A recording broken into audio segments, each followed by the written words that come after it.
안녕하십니까. 저는 한국천문연구원 우주위험감시센터에서 근무하는 조중현입니다.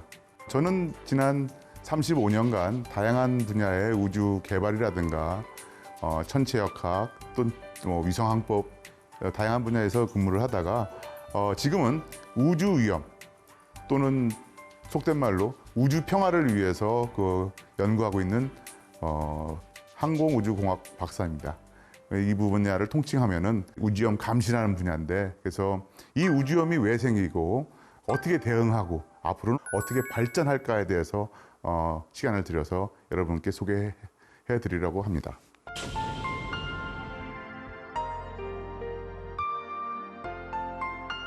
우주 자체는 빅뱅이라고 하는 것으로 시작을 합니다. 현재까지 저희가 알고 있는 물리학, 천문학, 많은 관측 자료로부터 추론해낸 것이 약 137억 년 전쯤에 아주 작은 점에서 폭발로 이 우주가 생겨났다고들 추론을 합니다. 이외에도 은하라든가 또는 태양이라든가 또는 항성이라든가 많은 것들이 진화하고 발전하고 또는 생명을 다하면서 굉장히 많은 에너지를 내거나 에너지를 흡수하기도 합니다. 그래서 그 자체가 굉장히 위험한데요. 다행히도 저희는 우리 인류는 태양의 세 번째 행성으로서 지구상에서 편안하게는 살고 있지만 우주의 구석구석에서는 굉장히 큰 에너지가 발생하고 굉장히 큰 소리가 납니다. 다만 저희한테 전달되지 않을 뿐이죠. 태양계 내에 우주 위험이라고 하면은 지금 보시는 이 그림처럼 태양계 식구들 간의 그 관계 때문에 생기는 일입니다. 카이퍼 벨트라든가 아주 바깥의 오르트 구름 같은 경우에는 여기서부터 해성이나 소행성이 출발할 수도 있어요. 물론 화성과 목성 사이에는 굉장히 많은 소행성이 있습니다. 그래서 이러한 소행성들 또는 해성들이 물리적으로 직접 지구를 충돌 또는 추락했을 때 생길 수 있는 위험이라고 하는 것은 저희 인간이 만들어낼 수 있는 어떠한 에너지보다 큰 에너지를 낼 수 있기 때문에 굉장히 위험하게 됩니다. 그래서 여기 보이시는 태양계 식구들 간의 관계, 물리적 관계에 의해서 위험이 발생할 수 있구나라고 보시면 됩니다.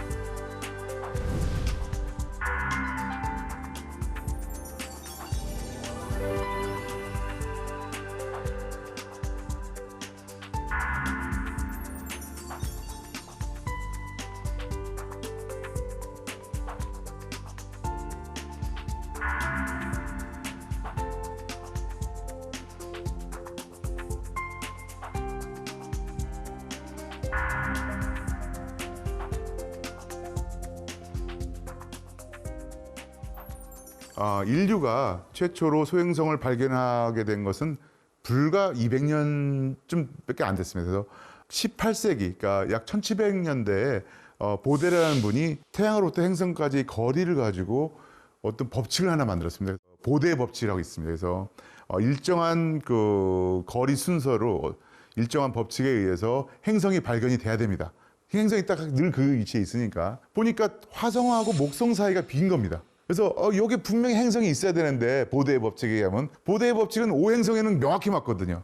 그래서 이상하다, 있어야 되는데 하고 관측을 계속하고 있는데 19세기 돼서 1801년도에 이태리 천문학자인 주세페 피아치라는 천문학자가 발견을 합니다. 그래서 이거는 모르는 행성이 있네? 그러니까 그전에는 뭐 소행성이라는 얘기가 없었죠. 그래서 화성과 목성 사이 새로운 행성인가 보다 라고 그걸 관측을 하고 며칠 밤을 관측을 합니다. 그 관측 자료를 그 당시에 이제 우리 수학 천재이신 가우스 선생님이 보고 궤도를 다 계산해서는 다음에 여기서 발견될 것이라고 예측을 했어요. 그리고 실제로 거기서 발견이 됩니다. 5행성 외에 첫 번째 발견된 이제 그 행성이었고요. 지금 이제 소행성이라고 알죠. 그것이 이름이 세레스가 됐어요. 세레스는 저 그림에서 보시는 것처럼 제일 큽니다. 소행성 중에서.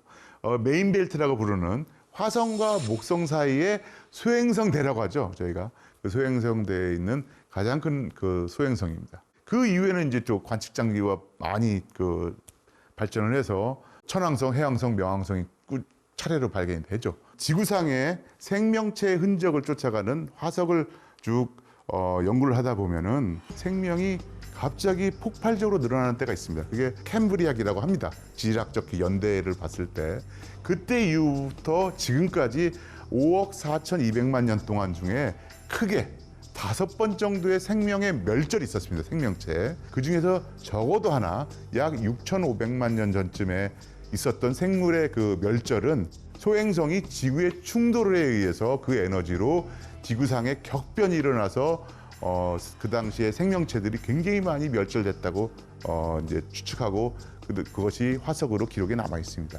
그때 다 이제 멸절된 것 중에 굉장히 유명한 것이 우리의 친구들, 공룡 친구들이 되겠습니다. 그 친구들은 이 자연 우주 물체의 위험에 대해서 공부를 열심히 안 했기 때문에 소행성이 와서도 자기들이 왜 그때 멸절당하는지 모르고 돌아가셨죠. 참 안타까운 일입니다. 자, 그 증거가 어디 있느냐? 1978년도에 석유 시추 회사들이 멕시코, 걸프 오브 멕시코를 부르는데 미국의 남부죠. 거기 유카탄 반도에 그 시추를 하다가 무지무지 큰 크레이터를 하나 발견을 합니다. 크레이터 직경이 뭐 한 150km 정도 되고 깊이가 한 20km 정도 파인 그 운석공이죠. 아주 최근까지도 연구를 해서 결과를 이제 얻어냈는데 그때 당시에 이제 추론에 의하면은 약 6,500만 년쯤에 직경이 한 11km에서 최대 한 80km쯤 되는 소행성이 여기를 직격을 한 겁니다. 그래서 어마어마한 그 에너지를 분출을 했고 당시에 추론되기를 쓰나미라고 하죠. 해일이 높이가 1km가 넘는 그런 해일이 전 세계를 몇 바퀴 돌았다고 합니다. 근데 그런 그 운석 충돌구가 지구 곳곳에 있습니다. 지구 표면은 대기권과 그 대기권의 그 대순환에 의해서 침식이 되고 자꾸 모양이 바뀌고 깎여 나갑니다. 그래서 그런 작은 운석공이라든가 분화구 같은 것들은 많이 남아있지 않는데 이제까지 발견에 의하면 한 200개 정도가 남아 있습니다. 그래서 한 10개 정도는 그 중에서 200km가 넘습니다. 뭐 남아프리카, 그다음에 시베리아, 호주, 뭐 곳곳에 공룡을 멸종시켰던 그런 크기의 소행성의 충돌 흔적이 남아 있습니다. 그래서 지구가 6,600만 년 전에 그때 단 한 번 그렇게 큰 소행성을 맞은 것이 아니라 지난 오랜 역사 동안 굉장히 많은 그 소행성과 충돌을 했다는 것을 지질학적 증거로 저희가 알 수 있습니다.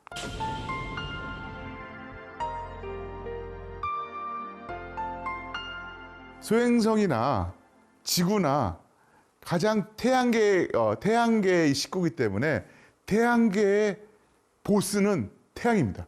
이 태양계 내의 모든 우주 물체는 태양의 중력에 지배를 받습니다. 그래서 보면 다 태양 중심으로 공전을 하잖아요. 소행성의 궤도 또는 궤적이 지구 궤적과 겹치면 결국 충돌하게 되는 겁니다. 일부 분들이 좋아하시는 당구를 보면은 맞춰야 되잖아요. 빗나가면 삽니다. 소행성이 궤도가 안 겹치면 다 살아요. 그죠? 아무 문제가 없어요. 근데 만약에 우연히 중력적으로 같이 궤도를 공전하다가 그 궤도가 겹치면 충돌이 일어나죠. 그리고 작은 소행성 같은 경우는 궤도가 불안정해서 지구를 분명히 지나갈 수 있었는데 지구 옆을 지나가다가 지구 중력에 영향을 받고 끌려 들어오는 경우도 있어요. 그래서 이와 같이 많은 물리적 조건이 맞았을 경우, 그것이 일치했을 경우에는 그 소행성들이 지구 표면까지 추락 또는 충돌을 하게 되는 거죠. 소행성의 충돌에 의한 운석공이 어떻게 생겼을까요? 아마 많은 분들은 아마 영화라든가 또는 사진, 그림으로 많이 봤을 텐데 지금 보시고 계신 저 사면은 미국 아리조나주에 있는 그 메린저 운석공이라고 하는 것입니다. 약 5만 년 전에 그 크기가 한 50m쯤 되는 소행성이 지구에 충돌해서 직경이 한 1.2km에서 깊이 170m 정도 되는 운석공을 만들었습니다. 불과 5만 년 전이에요. 현생 인류 세대에 벌써 떨어졌고요. 이걸 통해서 또 지질학자분들이 1956년도에 최초로 지구의 나이를 추론할 수 있었습니다. 그래서 이 당시에 나온 운석 조각이나 이런 걸 방사성 동위원수를 측정해서 측정을 했고요. 심지어 60년대에는 어떤 일이 있었냐면 이 운석공의 그 지질학적인 모양이라든가 형태가 달에 있는 것과 너무나 유사하기 때문에 미국의 아폴로 프로그램에 의해서 달에 착륙해야 될 우주인들이 다 여기 가서 훈련을 하셨습니다. 그래서 이제 다 짊어지고 산소통 뭐 다 짊어지고 여기를 땀 뻘뻘 흘리면서 아리조나입니다. 무진장 더워요. 20세기 초에 1908년 6월 30일 날 러시아 시베리아 한복판에 있는 퉁구스카에 어마어마한 소행성 그 폭발을 경험하게 됩니다. 이 당시에 이것이 전 세계의 그 뉴스 미디어에 신문이나 이런 데 다 보도가 될 정도로 굉장히 유명한 사건인데요. 이게 6월 30일 날 일어났기 때문에 지금 국제천문연맹 IAU라고 하죠. 거기서 6월 30일을 국제 소행성의 날로 제정하게 됩니다. 그래서 의미 깊은 날인데요. 소행성이 추락을 해서 만들어진 그 에너지의 분출이었고, 당시에 그 에너지 분출이 뭐 몇백 킬로에 떨어진 그 기차를 탈선시킬 정도로 그 충격파가 컸다고 합니다. 그래서 나중에 계산해 본 결과에 의하면은 그 에너지가 히로시마에 떨어진 그 17킬로톤짜리 원자폭탄의 한 1000배에 해당되는 10메가톤 정도의 TNT 에너지를 만들었고, 그 폭발은 한 5에서 10킬로 정도의 고도에서 일어나서 아주 그 확산됐다는 것이 나왔고요. 현재까지는 그 인간의 피해는 이제 보고가 되지 않았는데, 당시에는 한 1,500마리가 넘는 술록이 다 몰살을 당했고요. 거의 한 8천만 그루가 넘는 나무가 다 넘어갔다고 합니다. 다 불탄 것도 있고 넘어지고 해서 상당 기간 동안 그 이제 나무도 자라지 않고 해서 지금도 그 위성 사진을 보면은 그 퉁구스카 그 폭발 근처에 그 흔적들이 남아 있습니다. 그로부터 약 100년이 흘러서 2013년도에 그 비슷한 러시아 시베리아 첼라빈스크에서 아주 비슷한 사건이 일어났습니다. 블랙박스에 많은 영상이 찍혔고 CCTV도 이제 전국의 그 도시에 많이 설치가 돼 있어서 그 폭발의 당시 상황이 굉장히 면밀하게 기록이 됐습니다. 그래서 오히려 그 퉁구스카 때보다 더 정확하게 에너지라든가 이 그 소행성이 어떻게 그 대기권에 진입하고 고도 어느 정도의 폭발하는지에 대해서 자세히 알게 됐습니다. 사실은 이 퉁구스카 때보다도 훨씬 더 클 수도 있었어요. 근데 훨씬 높은 데서 그 고도가 높은 데서 폭발을 했기 때문에 다행히 그 인적 피해는 일어나지 않았습니다. 다만 한 1,500명 정도 되시는 그 주민분들이 다쳤고 가옥이 한 7,000채가 파괴가 됐다고 합니다.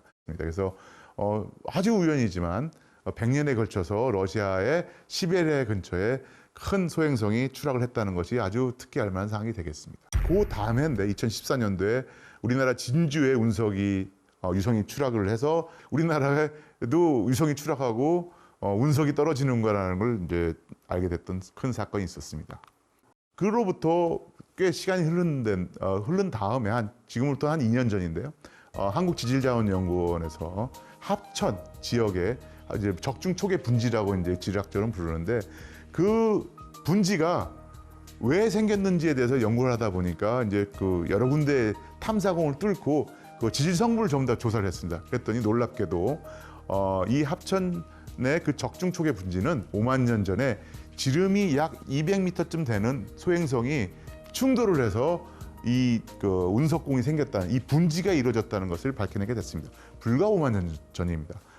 미국 아리조나주에 있는 베린저 운석공도 5만 년 전이고요. 굉장히 우연의 일치가 좀 많죠. 그래서 이것을 자세하게 이제 많이 분석을 했는데, 이 합천 초계, 적중 초계 분지를 형성할 때 충돌된 그 소행성으로부터 나온 그 에너지는 약 1,400메가톤 정도로 추산이 되고요. 그건 히로시마 원폭의 약 100배 정도로 봅니다. 그래서 오히려 베린저 그 운석공이라든가 그 첼라빈스크에 있었던 그때의 그 소행성의 충돌에 의한 에너지보다 훨씬 더 컸을 거라고 생각이 됩니다. 소행성이 뭐 잘 있으면 크게 저희가 문제는 없는데요. 저희가 근지구 소행성, 지구 가까이에 오는 소행성들을 구분을 합니다. 그 중에서도 혹시 지구에 위협이 될 수 있는 것, 즉 지구 가까이, 지금 얼마만큼 가까이 있냐면 한 19.5 지구 달 거리, 학문적인 얘기를 하면 루나 디스탄스라는 얘기를 합니다. 그래서 지구 달까지의 거리 한 19.5배 내로 들어오는 경우가 있습니다. 그래서 그런 친구들은 저희가 이제 지구 위협 소행성을 부르는데, 그 친구들은 이제 발견할 노력을 합니다.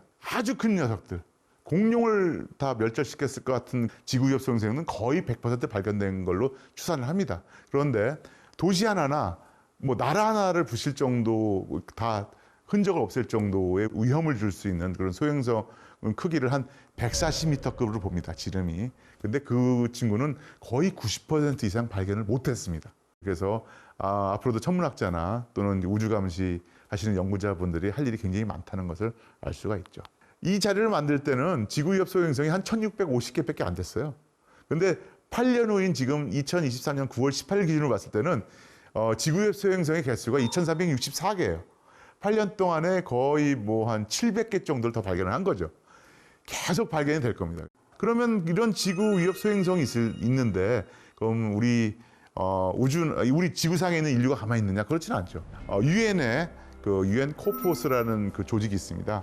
그러니까 외기권의 평화적 이용위원회라고 저희가 이제 번역을 하는데 그 산하에 IAWN, 그다음에 SMPAG라는 게 있는데 IAWN은 조기 경보 네트워크예요. 지구 위협 소행성을 빨리 발견해서 거기에 대응할 수 있도록 만들기 위한 그 네트워크가 IAWN이고, 만약에 정말 몇 년 안에 지구에 뭐 상당한 크기의 소행성이 충돌할 것 같다. 그럼 거기에 대응한 우주 미션을 하자. 뭐 이런 것이 SMPAG라고 해서 이 두 조직이 자연 우주 물체, 즉 소행성이나 해성에 의한 지구 위험을 감수하려고 하는 그런 노력을 하는 국제 기구가 되겠습니다. 그리고 대한민국은 여기에 대해서 손 놓고 있느냐? 아니죠. 재난 및 안전관리 기본법에 소행성 및 자연 우주 물체에 의한 위험을 재난의 한 범주로 보고 정부는 대응하고 있고요. 거기에 실무기관인 한국천문연구원에서는 그것을 관측하기 위한 장비들이죠.